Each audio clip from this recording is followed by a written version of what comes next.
people like you, Since we're here, I'm gonna divulge some information about this guy Lamar, man. He didn't like me when we first met. I don't know why. Okay, so maybe you can elaborate a little bit more now. Okay, I'm minding my business. I'm just first coming to the church. I'm minding my business. I'm driving a decent car. I had a Lexus ES350, and my son was just born. I had a Gucci diaper bag. This one I was wilding. I was just buying stuff just to look away. And later on, I find out that Lamar was like, "Yo, man, who is this guy?" I'm like, "Damn, fam." I'm like, what? Do you want to elaborate a little bit more? Why you didn't like me? Huh? This is a half.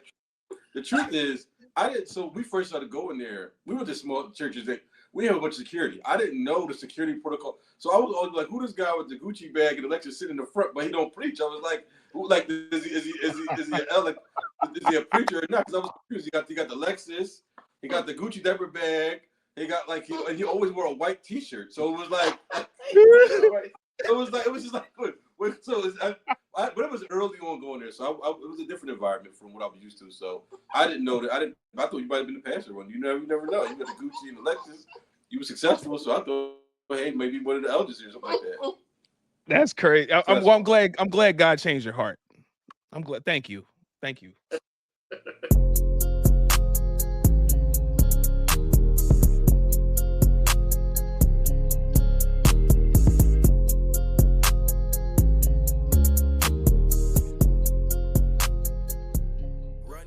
What's going on, family? My name is Che Willis, the medicine to your financial headache, and I help families.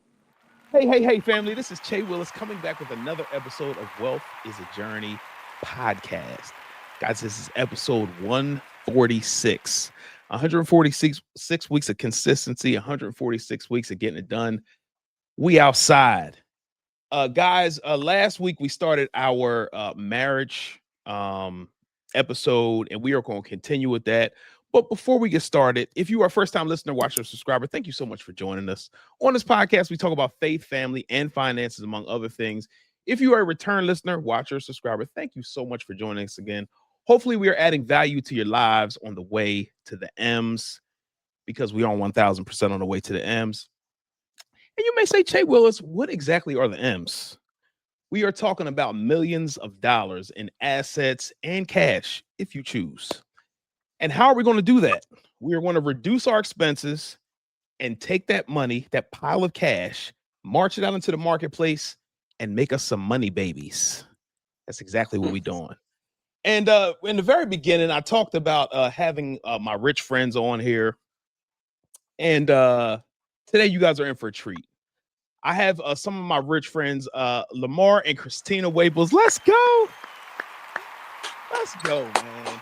Hey, this is their second time back on the podcast, man. They talked about their marriage the first time. This was about a year ago now. And this time they are back again to talk about marriage and how they make their marriage work. So, guys, welcome. If you wouldn't mind just giving us a small snapshot of who you are and what you do, and we're going to get into it. So I can go first. My name is Lamar Waples. I've been married to Christina for 17 years now. We've been married for a while. So we got a little bit of experience. Happy to be on the podcast. Happy to be a part of this journey. So looking forward to talking to you about marriage. Yes, sir. Christina? I'm Christina Waples. Like you said, we've been married for 17 years. We have 2 kids. We have 2 boys. One who's 16, who will be 17 in January, which is kind of crazy. And then an 11-year-old. So, man. 17 years is a long time, man. Like if you really think about it, it is a long time, but it goes so fast. It goes really fast. I always like to start with flowers, and Lamar and Christina were very instrumental to me. And I talked about it on the last podcast that they were on a year ago, how instrumental they were to me in my wealth building journey, because they were instrumental from a standpoint of having them combine their finances. And they were an example for me. And they were somebody that I can go to say, yo, how did you combine your finances with your spouse? How did you guys do it? How did you make it operate? Because to me, it was foreign. It didn't make sense. My money was my money. My wife's money was her money. And I think that's the way a lot of people operate today. And it causes a lot of problems, which they probably don't know that that's an underlying problem. And I just wanted to give you guys your flowers again. Always give you guys your flowers, and for the most part. But today I'm going to give you your guys flowers and say thank you for what you did for me and my family. And as a result of what you did for me and my family, what I'm able to do for other people's families by teaching budgeting and why it's a good idea and how it works. So I just wanted to say thank you for that. I mean, you could think about sowing a seed. You know, you really want to thank you. Oh my God. I sow seeds all the time. Now, whether you water the seeds that I sow, that's up to you. You know what I'm saying? So you guys mentioned that you guys were married for 17 years. Yep. My first question is, are you guys happily married? And if so, can you please elaborate on how you've maintained your happiness for this long? Well, I'm gonna say yes, that we're happily married. Sometimes you kind of, that's probably not the way to gauge it, but you kind of look at others and like, ooh, kind of glad we're not there. Like I can say that we're happy. We enjoy spending time together. To me, that's like one of the symptoms of a happy marriage, right? Like we enjoy being together. We don't really need other people to like enjoy like being together. We just enjoy one another's company. And I would just say that like I think we've been able to maintain that by being friends and having a lot of laughter in our marriage. And like we've kind of always just kind of been like having like an us against the world kind of mentality. So I think that kind of like just keeps us together. Yeah, I would say one of the things that helped us maintain a healthy marriage is to be transparent in our communication with each other. I think we formed a relationship where we can communicate, displeasures, and it's not offensive. So, she always says, I know you have my best interest. So when you're saying something, it's not to be offensive, but to be truthful. And I think you grow to that. I don't think you come out and first you could say, hey, listen, man, you didn't do the dishes last night and you don't get the attitude. Like you grow to that level. But we've grown to that level. We can have discussions about situations, and it's not like she's offending me or she's attacking me. We're a team working together, and we're trying to figure out the best way to provide solutions. And her idea might be a certain way, my idea might be a certain way. But the goal is to be able to communicate at a high level, maintain transparent communication, and understand each other's point of view. Was there a certain situation that happened? Because I know a lot of times when people have success in their marriage, they had to get there. It wasn't always like that. Like you had to work towards getting there. Was there a specific instance that happened that you were like, you know what? I think we got it now. Like we might have been butting heads at first. And I don't know you guys to argue or fuss at each other. But I'm not in your house either. But was there a specific instance that happened to say, you know what, I think we got it now? We've been married so long. I don't remember like the exact moment in 2009. I'm trying to think. Well, I'll say that like, we dated for 5 years before we got married too. So like, I met him the summer after high school, like right before I started college, and we were together all the 4 years I was in college, and then the year after I graduated, and then we got married. So we had like a long stretch of like friendship, and I will say, I think one of the advantage to our to our marriage is that we just started life together, right? Like I don't know anything. I don't know adult life without him. So I think sometimes it's harder. And I tell people this all the time. Like I think it's harder when you're like already an adult and you already have like your life set up the way you want it, and then you try to bring this other person in, and then it's like all of this like, well, I do this way, and we didn't do anything anyway. Like we didn't do anything anyway. Anything we did, we kind of decided to do together because we had no life of our own before doing that. And we have like very similar backgrounds, which some of the things that people might have argued about or like, well, I do this, like we kind of were just on the same page. We grew up really similar families. So that was really, really helpful. But I would say I think one of the things that really brought us together and made us know that like we can't like be against each other was when our son was diagnosed with type 1 diabetes. Yeah. So he was 2. He was 2, I was 25, he was 26. Like we were really young. And we had like this really kind of detrimental, like huge thing that happened to us. And we were in the hospital for a week, and it just like, instead of like pulling us apart, it really pulled us together, because it was just like, okay, now like our focus is on our child. Like, you messed this up, like he cannot be here, right? So he's still here though, so we good. So we did pretty good. But yeah, for sure. That's my young boy too. Yeah, 16. So I think that was definitely a time where it was like, we don't have time for us to be button heads, or we don't have time for us not to be getting along, or we just don't have time. We don't have the space to just be selfish or have any of that, because we have this person who really, really needs us. Yeah, I will say my time. I think when we kind of like, I will say we're my impression of like we're in this together for the long run and the long haul, and we're together. When Christian was born, I was laid off. So he was born in he was born in January of 2009. I got laid off December 2008. So that time frame was really rough. And I think we just was like, we're gonna figure it out. I got a job at the airport, working like crazy hours, where I was working at like night or the middle of the day, and I was taking the filler, she was taking the filler. We just collaborated, and throughout the situation we formed a bond of, like she said earlier, it was us against the world, and we'll figure it out together. And there's, compromise on my part, compromise on your part, but it all worked out. And it's because we initially started our marriage with collaboration, like she said before, even when we were dating to get married. But then when crisis come, we were going to maintain an environment where we're collaborating on all decisions we're making and how we interact. So that's why it's easy for us to go collaborate on different things. But that was, in my mind, where I can remember when we was like, okay, we got it, and we're together in this, is when that happened. Because that was catastrophic. But I believe it, bro. Go ahead. Yeah, both.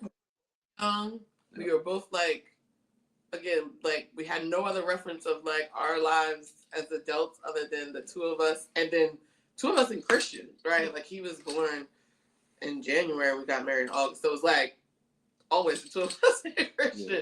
So it was like we just had this little person like that we had to take care of, What's going on, family? My name is Che Willis, the medicine to your financial headache, and I help families living paycheck to paycheck live the life that they want to live through financial planning and wealth management. Did you know that the number one cause for divorce is money fights and money problems?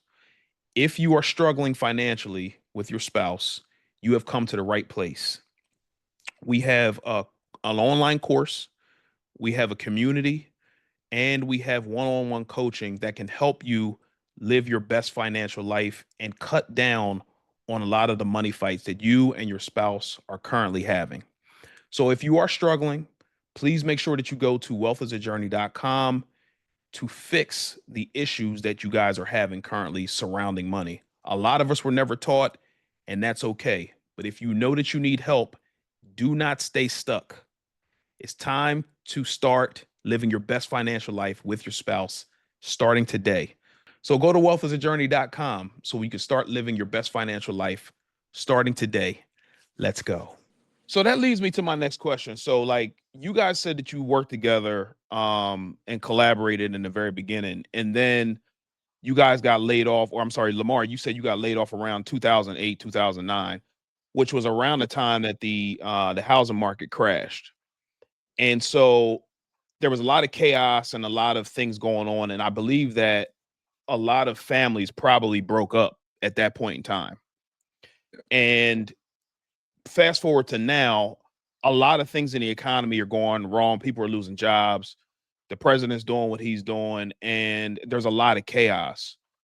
So how did you guys resolve or how did you guys handle conflict that early on in your marriage to make it to 17 years? Because I think a lot of people need to hear this part of it, because, sunshine and roses, people think that, people's marriages are that. and a lot of things go on behind the scenes that they don't even know about. And I think that this will help a lot of people now that you brought it up about being laid off and that early on in your marriage. Well, No, I was just gonna say, I think for us at least, and like this in the whole spirit of like working together kind of thing. So I had a job at the time, and it was actually a really good job. So I was thankful. Like I always just feel like it's better that it's two of us than one, right? So like For sure. when something happens, right? Like one of us can be the person that has to like step up. And I just feel like, especially in our marriage, I've seen like this cycle through, right? Like there are times where like that at that point it was like I kind of was like, all right, well, I mean, I honestly make enough money to take care of what we need to take care of, and for right now that's fine, right? Now for him, of course he doesn't want to be in that position. So that's the part that like, you know, you have to like as the wife, right? Like I have to be mindful of and cognizant of. But for me, it was like, okay, it's all right because I can take care of it until you can figure it out. And I just like again because I just felt like we're in this together. I was okay with doing that, right? Some women aren't. Like some are like, well, he's supposed to be the provider and da da da da da. And to me, it was just like, well, there's two of us, so like, if he can't do it, I can do it. Like, you know. And then there's been times when it's been the opposite, right? Where I'm really grateful that I treated him the way I did because when the tables flipped, which they did, and I wasn't working and he was working, you know, he didn't treat me any kind of way because I didn't treat him any kind of way. So I'm grateful for the way that I behaved during that time because if you'll learn that in marriage there's cycles and seasons, and sometimes where you have to step up. There's time when like he was in graduate school and I had to step up with the kids, and times when I used to work like all the time. I used to work till 9 to 10 o'clock and he had to step up with the kids. Like that's the point of there being two people. Like it's not like I feel like Michelle Obama said that. It's not 50-50. It's 100-100, right? Like we both have to be given, and sometimes it's like 90-10, and sometimes it's like 70-30. Like it's not always just going to be like this fair tit for tat thing. Well, I will say one of the things I think was helpful dealing with crisis in these situations that I think we didn't initiate the blame game. I think a lot of times in marriage, when situations happen and circumstances come up, you blame somebody for something. You shouldn't have did this. You should have did that. In life, things are going to happen that you have no control over. And the best way to prepare for it or get over it is to understand it happened. I laid off. There's nothing I could do about it. You know what I mean? It wasn't like I got fired. The business. It was. I worked in print media, and print media in that time was a dying thing. And so I think we didn't start with the blame game. It was an unfortunate situation, but you got to dust your feet, figure it out, try to collaborate some different things and move forward. And I think, you know, number one, she didn't blame me for what happened, and I didn't have the burden of I messed up or I got to figure it out on my own. So that's number one. Two, we collaborated on just, you know, this is what I would like to do. So I want to do. I'll start looking for jobs, and she supported me in that endeavor. So I would say in situations where dealing with crisis, don't blame somebody for unforeseen circumstances, and then try to be supportive. And I think the more supportive you can be, the faster you can get through that tough situation. That's dope, man. This is good that we're here, man. Okay, so from a male perspective, for me anyway, I'm the provider. My wife likes things. I'm sure you like things, Christina. And for Lamar, you were the breadwinner at the time, or at a certain time, you were the breadwinner. Was there a specific time when either of you, actually, I'm sorry, when either of you were going out to go get the money, but then the other one felt like they weren't getting enough time, but they knew that you needed to go get the money for you to be able to afford the things that you like? Does that make sense, what I'm asking? Say that one more time. You said so like, okay.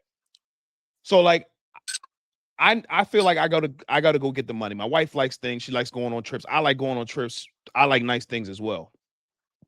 But for your guys' situation, one of you at one point in time did not work. The other one worked. The other one didn't. So my question to you was, the person who stayed home at the time, did they feel neglected because the other one was going out to go get the money, and they might have worked long hours because they needed to kind of pick up the slack for what wasn't happening with the other one working? Does that make sense? So was there ever a neglect or feel? Because I know a lot of men complain about, like, yo, my wife wants me to get the money, but then when I go get the money, then they complain about me not getting the time. So I know both of you were in that same situation. Did either one feel like that at one point in time?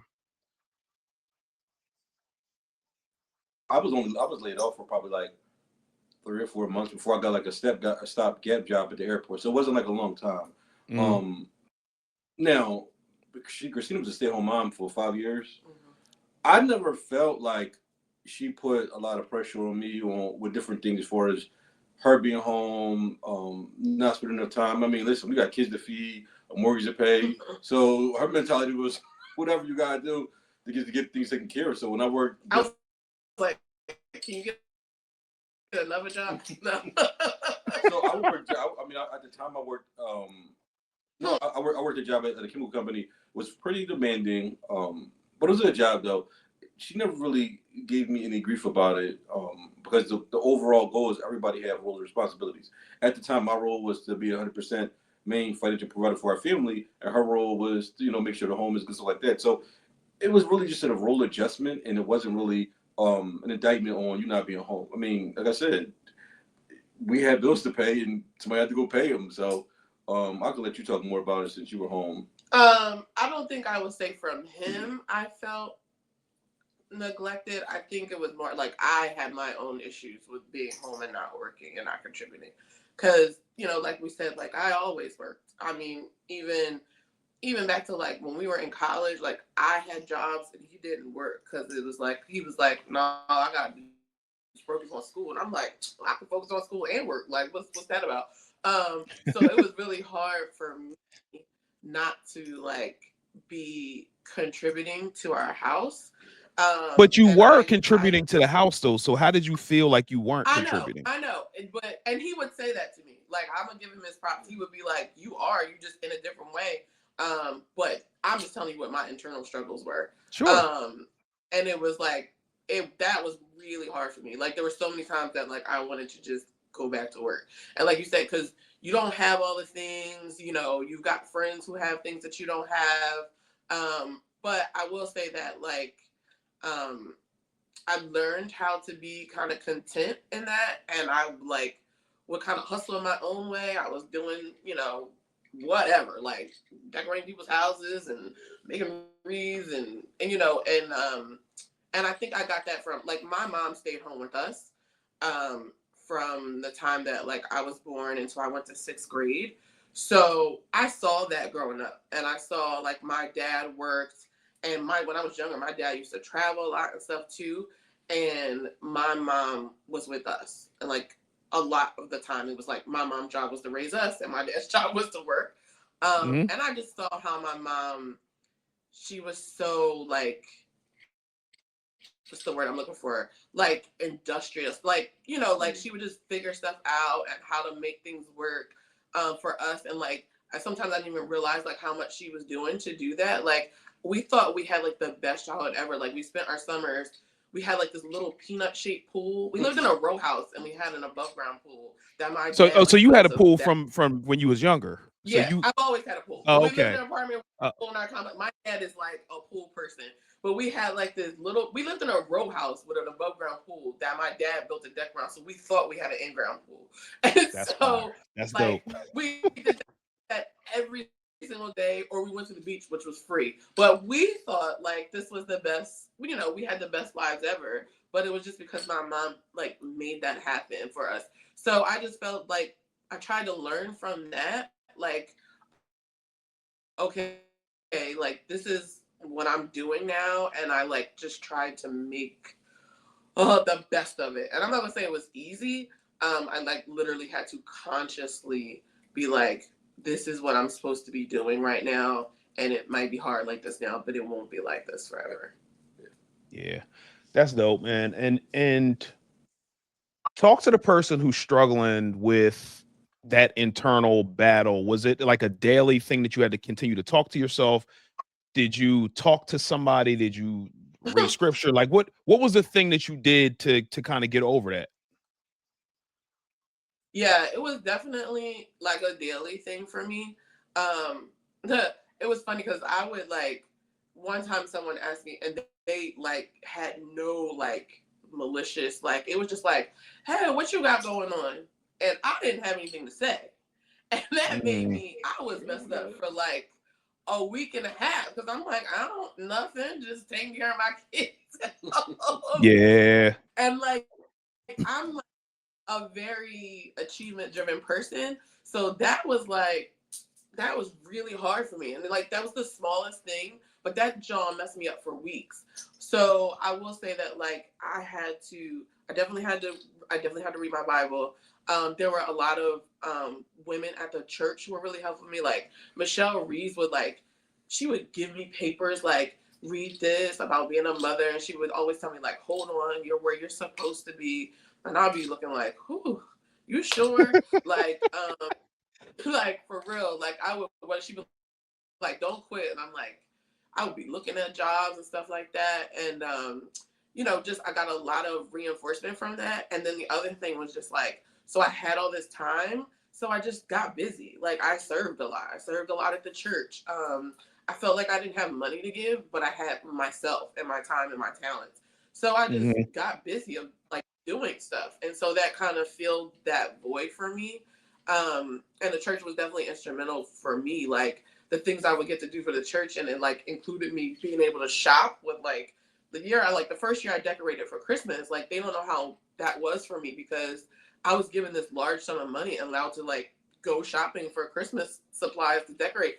And I couldn't shop at that time for myself because I didn't have a bunch of extra money. So I got to do what I like to do, which is shop, and it don't mean anything. You know what I mean? So Yeah. um, that kind of stuff like kept me going. Like, and yeah, read a lot of scriptures. There was this like affirmation that Reverend Charlotte has said, like, where the Lord guides you, will provide for you. Like, and I said that every day. I was like on the mirror in my room, like, all right, he's gonna provide because like I'm an accountant and that math wasn't mathing, okay? But but it wasn't. I used to say all the time, like, this math don't math, but it's just God's math because like what we making and what we doing don't really add up together. Yeah. Now, since we're here, you talked about how the church has helped you in your life deal with your internal issues, and I'm a pause for a second here and say that we go to the greatest church in the world, Seas Greatness Bible Church in Newcastle, Delaware. If you know, you know. If you don't know, you need to find out. Um, Sure. so Lamar, for you, how has the church going to Seas of Greatness changed you? Because I talk about it often on this podcast, how it's changed my life tremendously. You guys were in the audience when I spoke in front of, all these people. And a couple years ago, you couldn't get me to do that. I remember that. Like that was not happening. And we had conversations like often, me and you, Lamar, about how afraid I was to Yeah, be able to yeah, do that, but yeah. I was able to do it. And I think that was because of the training that we got at the church. So for you specifically, how has going to Seeds helped you in your life? Tremendously. I think, I'll start, surface level. Being at a church or around a body of believers where there is no egotistical views or any jealous spirits toward your success, but only people who push you to be successful. And it's the first environment I can say that I've been in where people want you to be successful and they'll benefit nothing from it. I remember we were first buying our house. We met Sugar and Jason, and we knew we had a house there, and they were like, very supportive of it, and they weren't going to live there, or you know what I mean, or when you was buying your house, or you was on your pool. So it's an environment of people who definitely want to see people be successful, even when there's no benefit for them. So that's like a surface level thing. But to me, I think the word we get on a consistent basis is definitely tremendous. I mean, when you go to Bible study on Wednesday, you might be on God said for like a month. That's a fact. What did he say? What did it mean? What did it mean when God says something? When he says something, how's he say? Like, you know what I mean? So you're not just reading the Bible, but you're evaluating the intent from what God said in the Bible, which is different. And, you know, you read scriptures, you get it, fine. But what does he mean when he says this? And how does that apply to your life? You know, how do you know you hear from God? Everybody said they heard from God, but how do you know you hear from God? How can you know that that's really him? And so you go to another level of understanding what the Bible means, which enhances your life and enhances your ability to think for yourself. When I think about my kids, like I saw my son the other day, like my son had a little issue we got into, and I wasn't thinking on his actions at the moment. I'm thinking long term, but that comes from when we learn. We don't just learn stuff on the surface level, but it's long term stuff, or in-depth analysis on different things that's in the Bible. So those are two top of the head things I can think of on top of my head that have enhanced my life by going to Seeds of Greatness. That's what's up, man. And they had to reach people like you, like I get to meet, people like you, You know what? Since we're here, I'm gonna divulge some information about this guy Lamar, man. He didn't like me when we first met. I don't know why. Okay, so maybe you can elaborate a little bit more now. Okay, I'm minding my business. I'm just first coming to the church. I'm minding my business. I'm driving a decent car. I had a Lexus ES350, and my son was just born. I had a Gucci diaper bag. This one I was wilding. I was just buying stuff just to look away. And later on, I find out that Lamar was like, "Yo, man, who is this guy?" I'm like, "Damn, fam, like what? You want to elaborate a little bit more? Why you didn't like me? Huh? This is a half. The truth is, I didn't. So we first started going there. We went to small churches that we have a bunch of security. I didn't know the security protocol, so I was always like, "Who this guy with the Gucci bag and the Lexus sitting in the front, but he don't preach?" I was like, is he a preacher or not? Because I was confused. He got the Lexus, he got the Gucci diaper bag, he got he always wore a white T-shirt. So it was like, it was just like, but it was early on going there, so it was a different environment from what I was used to. So I didn't know that. I thought you might have been the pastor one. You never know. You got the Gucci and the Lexus. You were successful, so I thought, hey, maybe one of the elders or something like that. That's crazy. I'm glad God changed your heart. I'm glad. Thank you. Oh man, no. One of the things that I thought was important to talk about on this podcast specifically is in marriage, everything's not, again, it's not flowery, it's not sunshine and roses. Like, people have issues, they go through different things, and the bond that you have before those things happen, that you guys build together, makes it easier for you to go through things, but you go through them together. One of the things that you guys had, you had a testimony about a month or two ago about an issue that you guys faced together and are still facing. I'm on some type of level still facing. And what I wanted to do is, as much as you would care to share what that was from your perspective, Lamar, and then from your perspective, Christina, if you wouldn't mind. As far as the whole, you wanna? All right, so I guess I'll start because it happened to me. Yeah, I don't want to talk about. We had a discussion recently about this whole situation and talk about marriage. No, let me tell you, talk about marriage, right?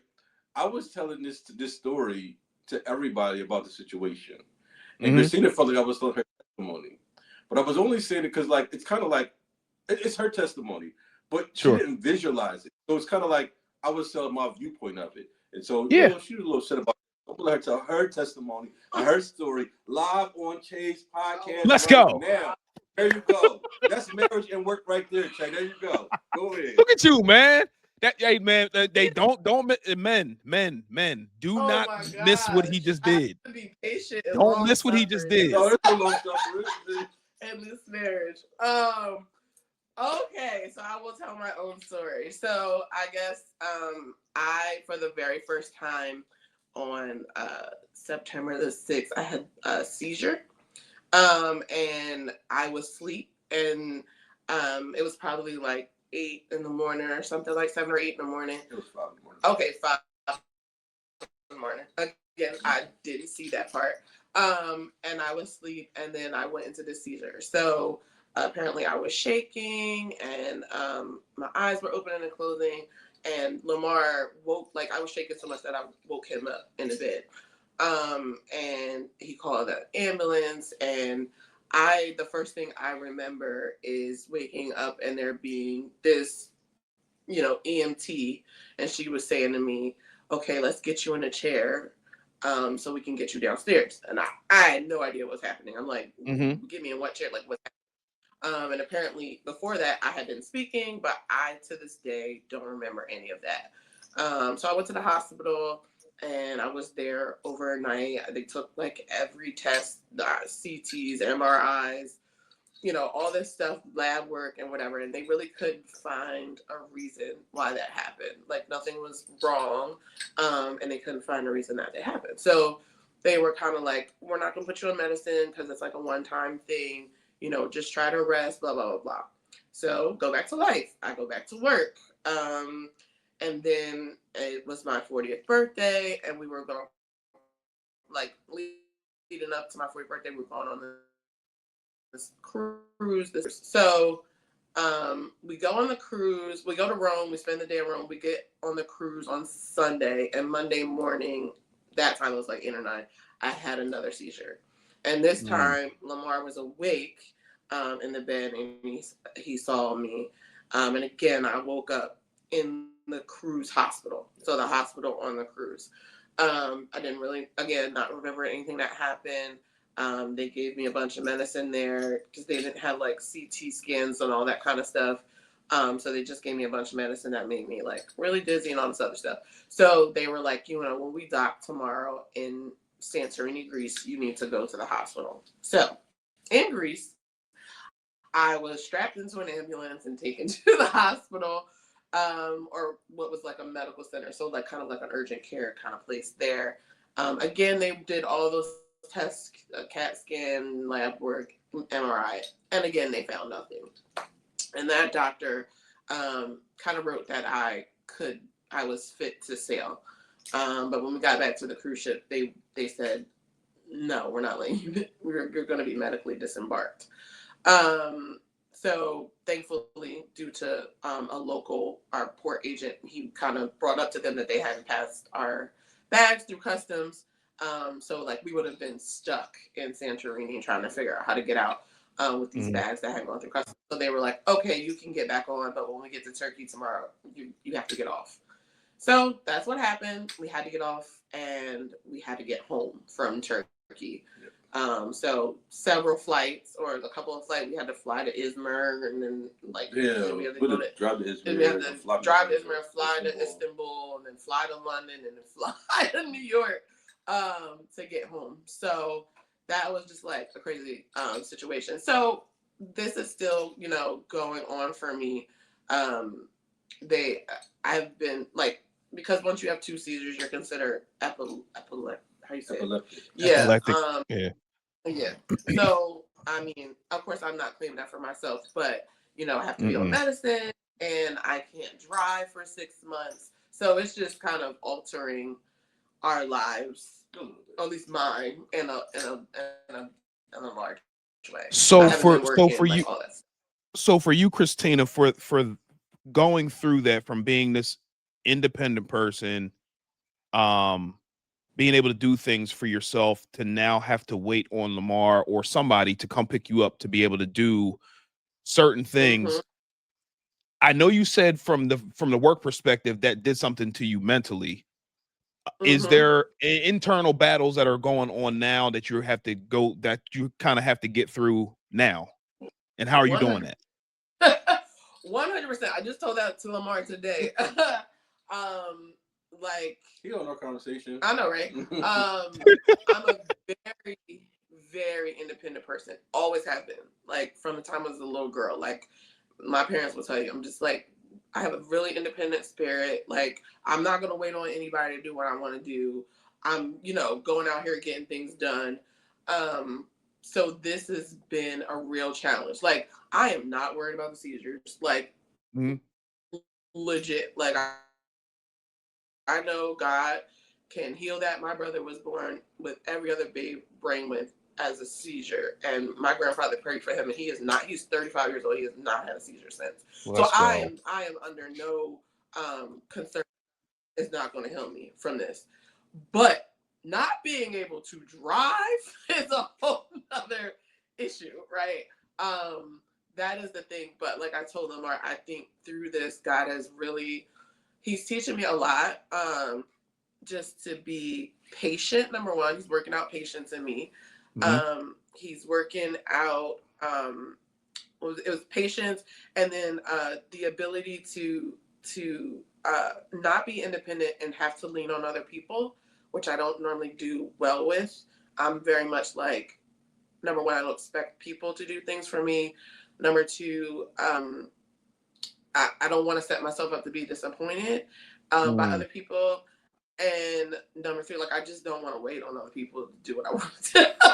No doubt. So, I'm the same way. I get it. Yeah. So like I'm learning to be patient. I'm learning to be content.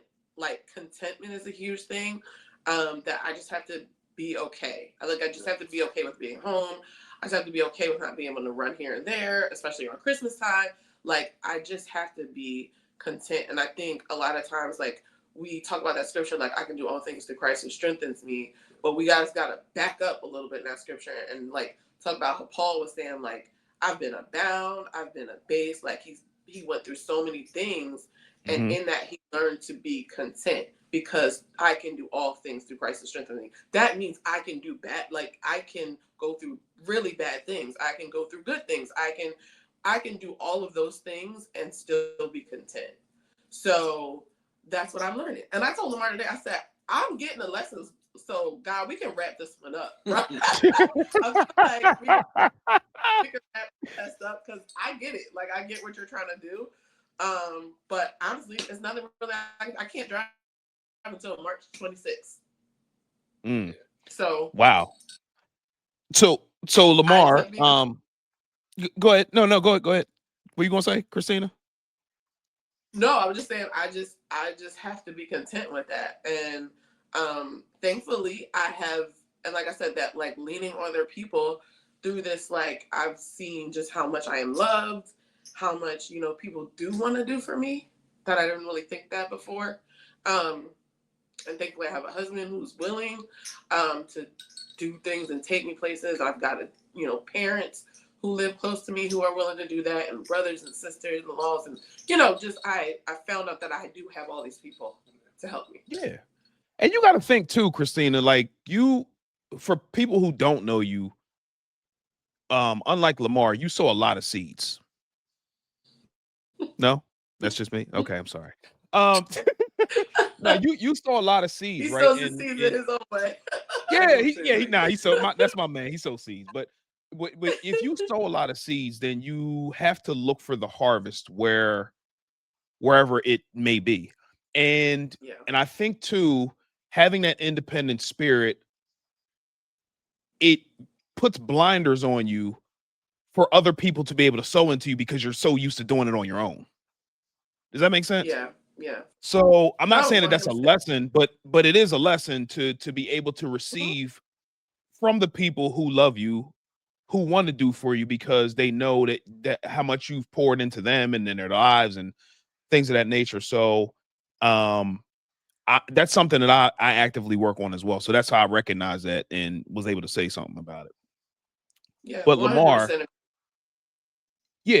Lamar, how has this been for you? First of all, from a standpoint of as a man, I know with me anyway, and me and you are pretty similar. I just want the problem to go away. Like whatever the problem that we face, I just want it to go away. Let's move on from this problem and let's get to the next one if there is one that's coming up. But seeing your wife kind of helpless, you can't really do anything but pray over her, pray for her. How is that for you to see her go through this and not be able to do anything from a physical standpoint to make the problem go away? That's a good question. I think, you have to definitely be strong in your faith, number one. And I've learned to just give my problems to God and to, you cast your cares upon the Lord. And to that sounds cliche-ish, but it's a daily process.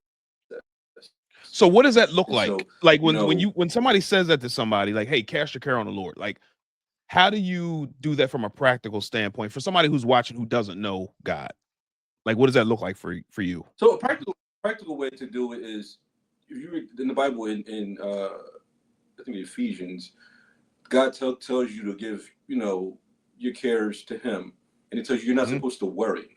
And I will say worrying is something where you have to identify what the issue is. So obviously we know the issue is, but how is it making me upset, or what is it doing to me? And one of the things would be I would be very concerned about her at night when she slept, that she would have another seizure.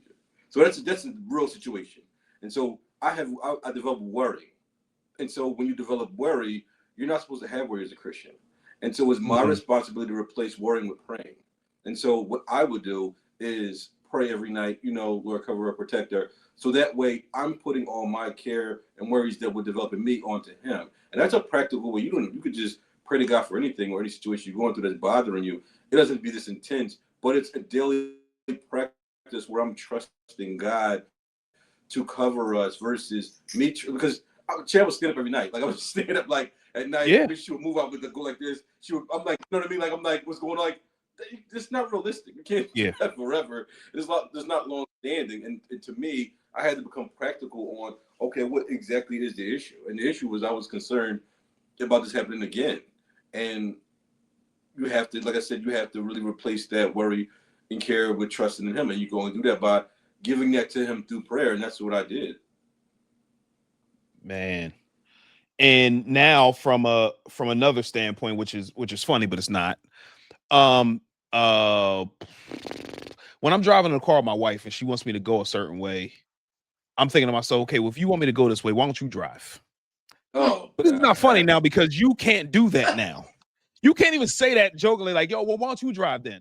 So how is that now being Morgan Freeman and driving Miss Daisy? Like, how is that for you? Honestly, I'll be transparent with you. Probably like Miss Daisy. I'll be transparent with you. Probably like last year or maybe a year or two ago, a lot was pulled for me from my family, where I had to do stuff for Christina, both my boys, different ways, and it became like an overwhelming thing. And the Holy Spirit came to me and was like, yeah, but you can do it. And having the ability to do something for your family when you need to is gratifying enough. What I mean, what I'm saying is, like, her not being able to drive, it sucks, but I can drive. And so my ability to take her where she wants to go supersedes all of the other things and all the other negative opinions or negative thoughts in my head, because I'm her husband and I can do this. And if I couldn't drive, then it'd be terrible. You know what I mean? But or if I didn't have a car, it would suck. But part of being in a marriage is you pick each other up, and it might be 90-10 one day and then 90-10 the other way the other day. But in this season right now, it's a little more me, but I'm able to do it, and I have the ability to do it, and I can do it. So there's no time to cry about what situation sucks. You gotta go to Target. Let's go. You gotta go to Walmart. Let's go. I would say, like, I remember one day a few weeks ago, I got done working. It was a Friday, and she was ready to go out, and I was like, I don't want to go. But I was like, you know what? We want to go out. And we went out. We was everywhere. But the point is, like, I don't want her inability to drive to be so much of a burden on her. And if I have a car, which I get a free car from my job, so we don't pay for gas or tolls. So wherever you want to go, we go. And that was my mentality. To be able to do is rewarding enough versus trying to cry about what's going on in situations. Having the ability to do what needs to be done is gratifying enough to me. But I do think that it was, and there has been at points, overwhelming, right? Like, to have so many different things going on with him at one time, it's like, okay, I've got to go to work. Work is demanding. Like, then there's me who's like, in the house doing whatever, like, just ordering all kinds of random things online and redoing the house. One day he came out, he was like, every time I walk out of my office, it looks different out here. The kids, like my son has been going through a lot of health things right now. And so like I think it was or has been really overwhelming for you at points, but I think we had to talk about that, right? Because his what he was feeling kind of manifested to a way to me where it felt like I was a burden to him. But he was like, not really, like it's not that. It's just there's a lot going on and I'm overwhelmed by that. But I took it like, oh, I'm a burden to you. Like you feel like I'm a burden to you. But he did reassure me that that's what it was, that it was just a lot going on. So it was overwhelming. But I think that's why it's important that we can talk. Because otherwise that could have been like real bad. Because I would just been, I was for like a week kind of pretty resentful towards him. But thank God we eventually like talked about it. Like she got herself together. She got herself together. No, but Donna, this is real stuff because like if you think about it from what I said before, you had your own internal battles going on within you. You don't know what's going on with you. And then now you have to ask him for things that you would otherwise do for yourself, but you can't. And now the slightest thing that he may say or do that makes you feel like, and I don't know what the conversations were, but the slightest thing that he may say or do to make you feel like, oh, I'm a burden, it probably just deepens those feelings that you already have about yourself, which you can't do the things that you're used to doing. And so I get it. I completely understand exactly what you're saying. So like, that's why like it is really important to be, and like I see other people's marriages where they can't ever talk. Like it's only ever that like that feelings of resentment and they never get to the point where they can be like, what's going on? You know what I mean? Like where they can actually have like a real like it can't happen in the moment. And I get that. Like, cause when it happens in the moment, it's like boom, you know what I mean? It's like an argument. It's like real, it gets kind of crazy. So, it can't really happen in that moment, but you have to be able to at some point like come back and be like, so what's going on? Or you were tripping, or am I like some kind of burden for you? And like be able to have a real conversation about it so that like just the emotions are not the only thing that's running everything, right? And getting in the way. And you can kind of really be reasonable. And I think that for us is like the game changer in our relationship. That even when we are mad, that number one, it doesn't last so long. Cause I don't know if it's like my short-term memory situation or what, but like I'm always like, I'm ready to be over this. So like let's move on. But it's like we can always like eventually talk about it. And he's not, I'll say for Lamar, he's not like egotistical. Like I can tell him things, like sometimes he'll get a little, but for the most part, like he can hear what I have to say and make adjustments if necessary. And I do think that's because he has the Holy Spirit. And I think if you have a husband, I just told this to somebody the other day, if you have a husband who has the Holy Spirit, that's like most of the battle, right? Like because eventually the Holy Spirit is going to lead them to the right place and they're going to get there. And it may not happen overnight. It may not happen when you say it to them. And there's been times where that's happened where I'm like, I've said something to him and it's like a month later, he's like, oh, the Holy Spirit told me. I'm like, I told you that. Like, I told you that like a month and a half ago, but it meant nothing when I said it. So, apparently. So, if you have a spouse who has the Holy Spirit and they're willing to listen, that's a game changer. Like that really is a game changer in your marriage. Yeah, I agree too. And I think based on like watching the last podcast episode that we did, the theme that was there last time was that you guys is you against the world. And you talked about, I think you talked about it today too. Like it's you against the world. And that means that you guys talk and you collaborate and you work together. And then when things like what happened to you happen, it's easier for you guys to get over it because, and I'm not saying the situation's easy. I'm not saying that. I'm just saying for you guys to be able to get over it is easier than if you guys were beefing all the time because it's me and then it's me and we don't collaborate. We're just doing our own thing. And I think that that's evident now because 17 years of collaboration makes things easier to get over when this one thing happens. And you, Lamar, want to see your wife win and you just want her well. And you're willing to do whatever that is, whether you get upset at sometimes or whatever, that's natural. It's okay. But the thing about it is you guys can have a conversation about it and say, you know what, maybe I was bugging, or hey, I didn't mean to make you feel like that. I was tripping maybe. It's just like you can see that from the last thing to now, like how that's built you guys up to be where you are now.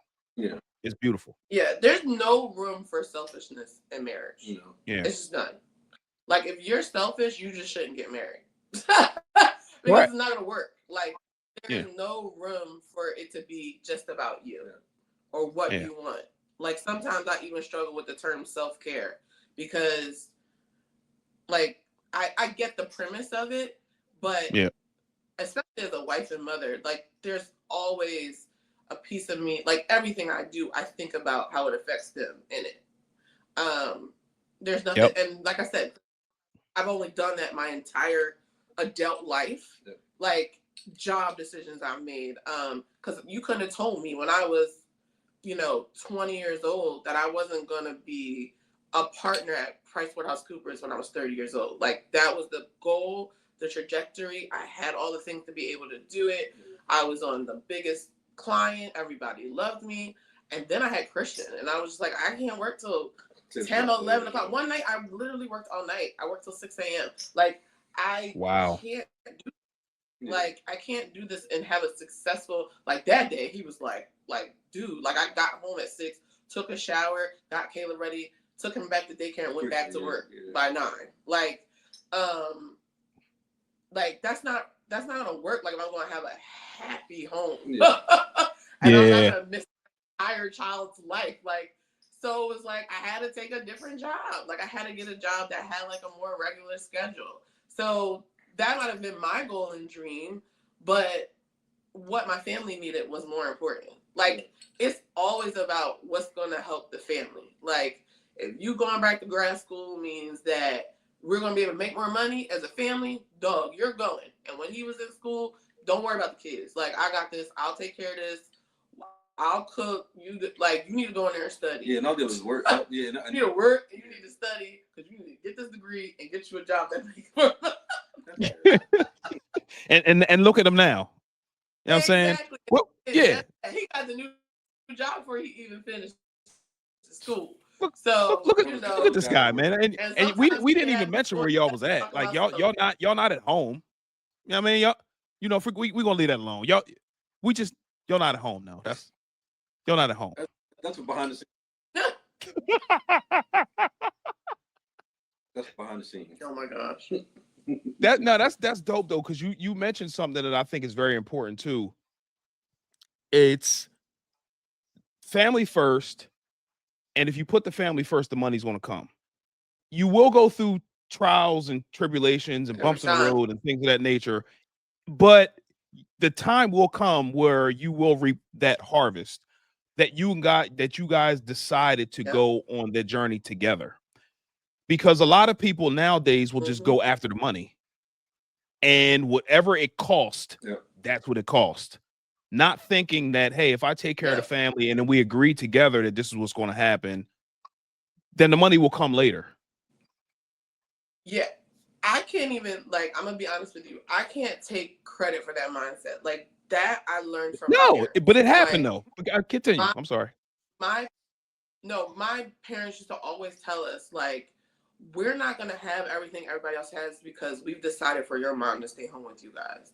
And it made me that we're going to, like, my parents were the last one to get, like, a big house. And, we were kind of like the last ones to do things a lot of times. But my parents would just be like, that's because that's what we decided to do. And they knew, they counted up the cost for what they decided to do. And they were always very honest with us about that. And I learned that, right? Like, so it's just like, if we made the decision for me to stay home, I knew that was going to cost me something. Like, I wasn't going to be able to do everything everybody else was doing, or I wasn't going to, but I also knew that when I got to, you know, 6th grade, my mom went back to work, and she started out kind of like at a little job, but my mom has climbed the ranks. And when I say that it's just been God who's been pushing her, like, she doesn't even have to ask, when people working on her behalf, and she has moved up and been able to do the things she really wanted to do. That's how I knew, like, okay, God can do this. Like, he did that for my parents. And I knew, like, if I take this sacrifice and this time out to be with my kids, when it comes time for me to go back, like, he's gonna take care of that, which he did. Mm-hmm. She moved the ranks and everything. You know? I moved up the ranks fast. I mean, 6 months in, I had a new job. I had a promotion. Look at that. And all because you guys, all because you guys decided together to not focus on the money, but focus on the family.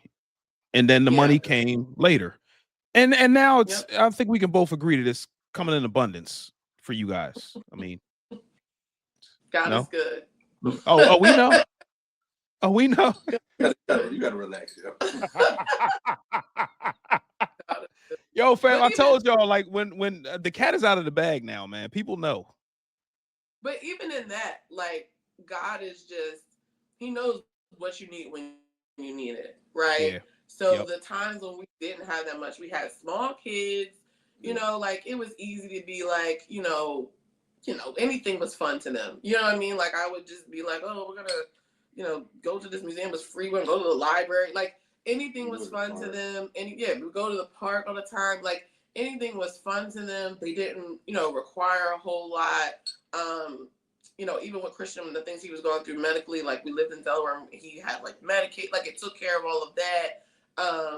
And then when things kind of shifted, like, as they've gotten older and they have much bigger needs, and like, I couldn't imagine us handling expenses we have to handle now without me working, right? So when the time was that I needed to be back to work, he made that so, right? Like, he just had the plan for what we needed in the time that we needed it. Yeah. That's good, man. For sure. That's good. Yeah. And I could say that it doesn't necessarily feel good when you're going through whatever the journey is, especially when things come up. And money's tight and different things of that nature, but it's definitely worth it to persevere through, because look at you guys now, like, you guys are thriving. God is definitely blessing you guys. And good things are happening for you guys. You know, even when times come when it doesn't feel like that or look like it for whatever reason, good things are happening for y'all, man. And I'm just happy to know y'all, man. You know what I'm saying? Like same thing to you. Like, I'm happy for you. Like, when you spoke that Sunday, I was like, oh, look at Shay. I was like, look at podcast Shay. And I want to tell you, like, you even really blessed my parents. They were like, oh, he was so good.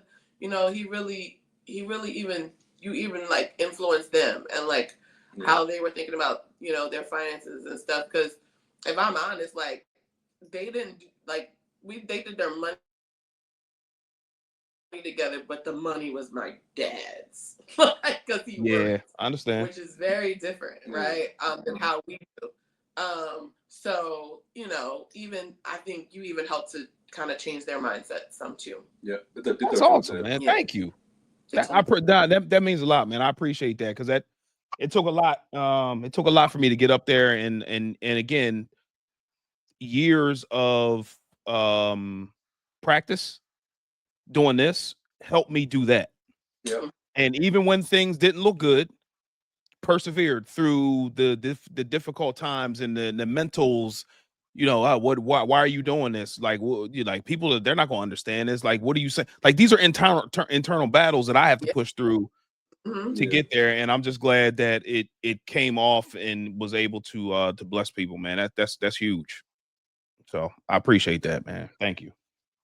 So listen, man, I know first of all, I appreciate y'all time, and I know that Lamar got to get to his little team's game. So I'm gonna go ahead and move this thing along. But the last question that I do have for you guys, we're gonna do this thing CZ Greatness style. I need one key. We got 17 years of marriage on this line here. One key of how you guys were able to endure and stay happily married for 17 years.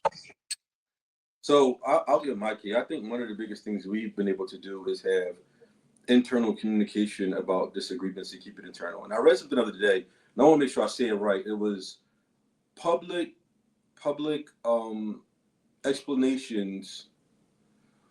No, sorry, it was private apologies will keep you from public explanations. What that means is a lot of times you see couples. I want to get it right because it was good. So, but you see couples who'll be like, no, my husband did XYZ on Facebook, and then you're portraying, or you're talking to your mother-in-law or your whoever about what happened, and then you come back and you patch it up, but in their minds, he did X, he did this, and you do it again. So now they built up a wall against him, and that's him or her, that's your spouse. And so what we've been able to do is when we have disagreements, we have disagreements or things we don't, agree on, we can work it out internally, and nobody even knows. Like the situation about the testimony thing, I just said that because you don't hear it, but nobody knows that because we had a discussion about that internally, and we talked about that together, and it wasn't out there for anybody to be judged. So for anything, I would say make sure you have internal communication with your spouse, and make sure that your public explanations aren't where you have to have. Make sure you have private apologies, so you don't have to have public explanations about what's going on in your marriage. That's good, bro. Keep these folks out your business. Yeah. I think I would say. Well, I was gonna say, be careful what you say. Like I think in the heat of the moment, if you just talk, you can never get those words back. Like, I do sometimes I can probably seem like crazy because I'll have a whole argument with him in my head, right? Oh yeah. And first, I have this whole argument in my head, and then most of the time the Holy Spirit will be like, well, that's dumb, or you did this, or it might be like, no, you're right, you need to talk to him about that. But I don't just spew stuff out of my mouth at him, because I can injure him or injure our marriage in a way that I can never apologize my way through. Sometimes some things that you say, you can't take it back.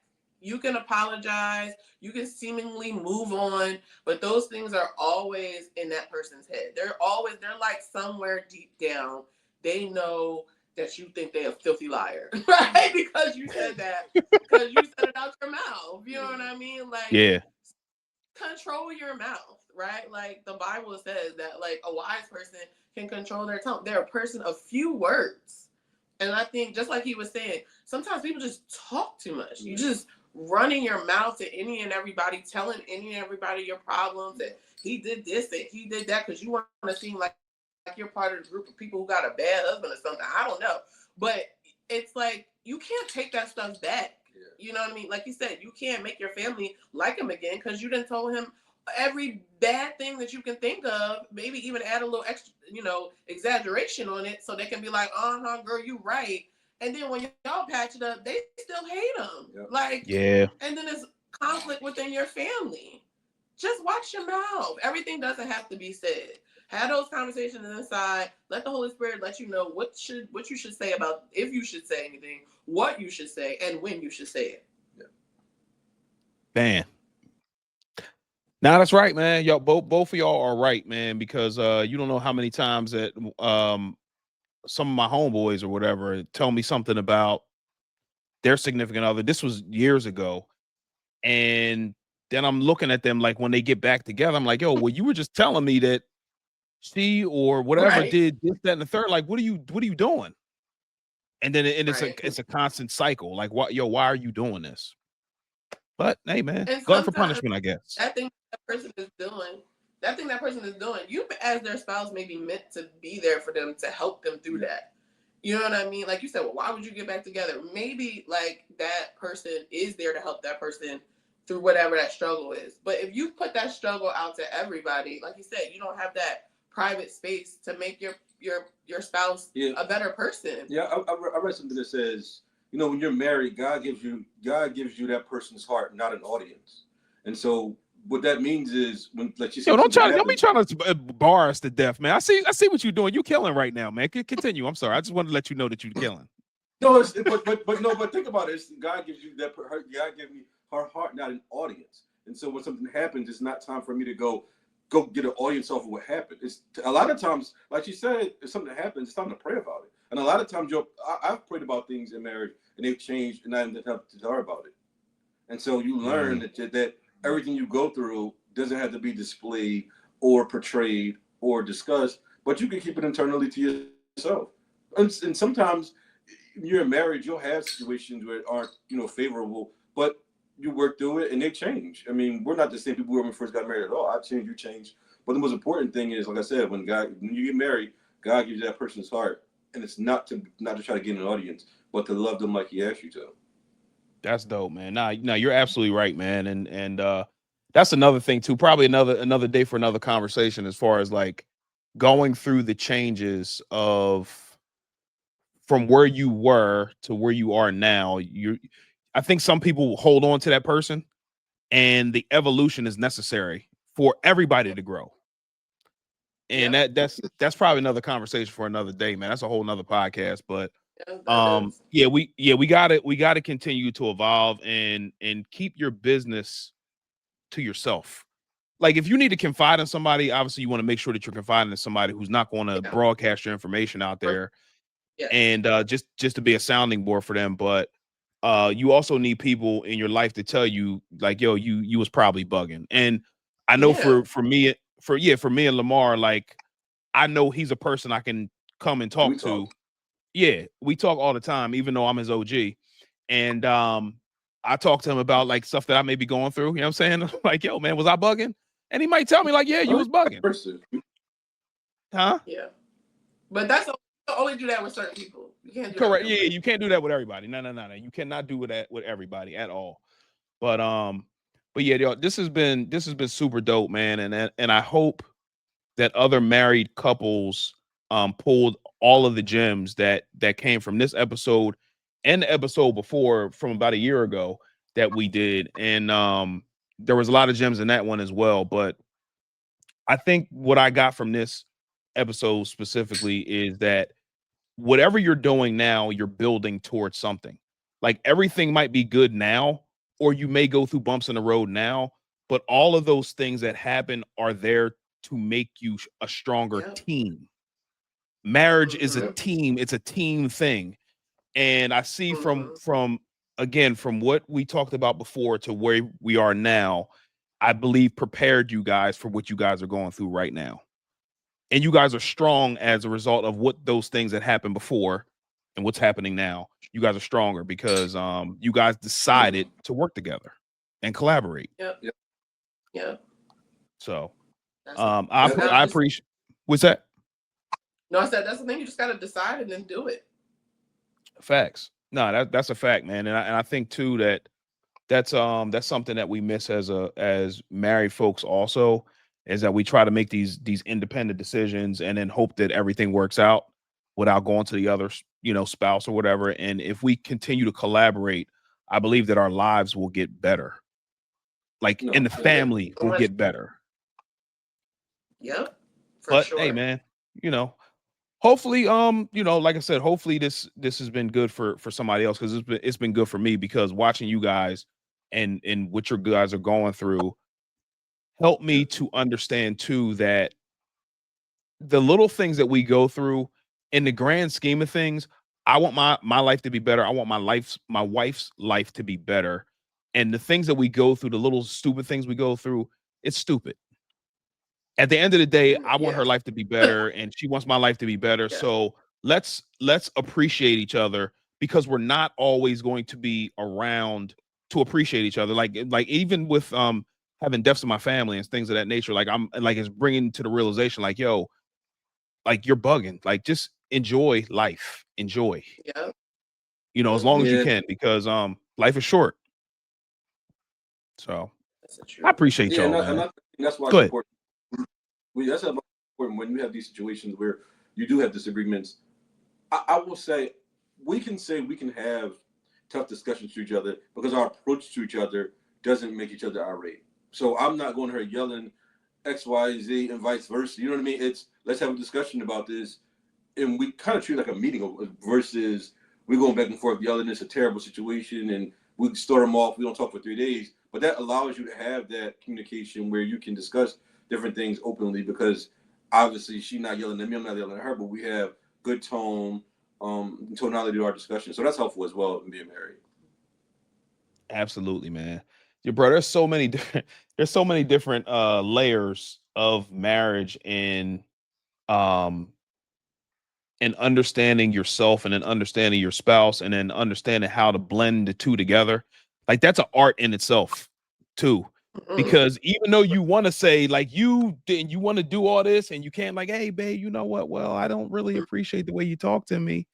Mm-hmm. You know what I'm saying? It's marriage is fun, man, because it teaches you a lot about yourself too. You know what I'm I'm about saying? to say marriage is the only thing that requires you to change. It puts a mirror up in a reflection of you.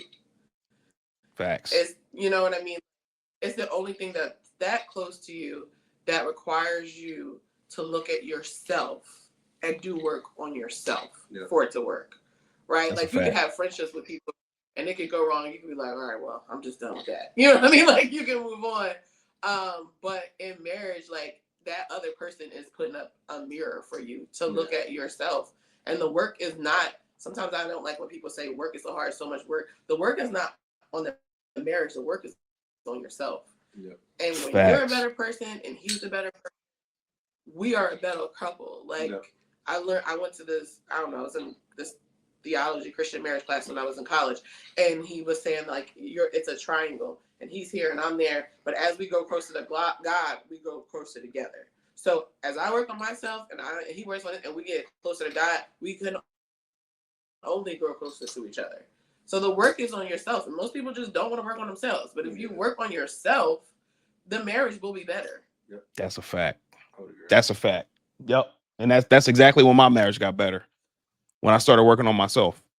Started understanding like, yo, you bugging. What's that? What'd you say? Nothing. Oh, okay. Yeah, that's right. You know what I'm saying? Okay. Thank you, my brother. I appreciate you, man. But yo, man, again, this time has been super valuable for me, and I appreciate y'all time, and I know y'all, jet setting on. I'm not gonna say you on vacation, but I will say that you're not at home. Okay, I will say that. Now you grow for this business.